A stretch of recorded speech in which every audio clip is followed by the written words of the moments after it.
सानहा 9 मई के असरात पीटीआई में टूट फूट बरकरार। पीटीआई रहनुमा कनीज फातिमा ने पार्टी छोड़ने का ऐलान कर दिया। कहती हैं कोई प्रेशर नहीं, मुल्क की मोहब्बत में फैसला किया। 9 मई वाकयात ने दिल को शदीद ठेस पहुंचाई है। खिलाड़ी सेंटर्स ने भी 9 मई फसादात की शदीद अल्फाज में मजम्मत की।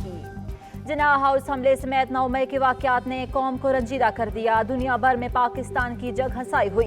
वज़ीर दाखिला बलोचिस्तान ज़ियाउल्लाह लांगू की मीडिया से गुफ्तगू। कहा हुकूमत बलोचिस्तान फसादात में शोहदा की यादगारें जलाने की शदीद मजम्मत करती है।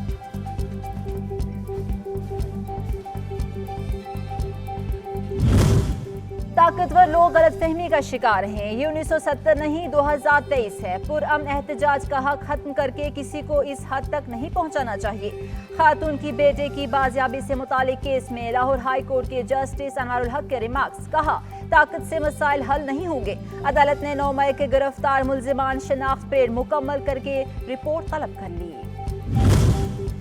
नवाज शरीफ की लाहौर हाई कोर्ट में बतौर सदर नून लीग बहाली की दरखास्त पर एतराज आयद। रजिस्ट्रार ऑफिस ने कहा साबिक वज़ीर आज़म को सुप्रीम कोर्ट में नाअहल किया। लाहौर हाई कोर्ट समाअत नहीं कर सकती।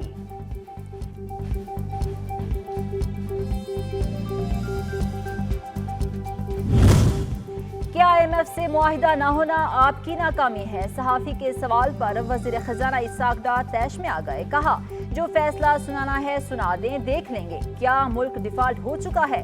पाकिस्तान ने तमाम आलमी अदायगियां बर वक्त की। इसाक डार बजट से मुतालिक सवालात का जवाब देने बगैर चले गए।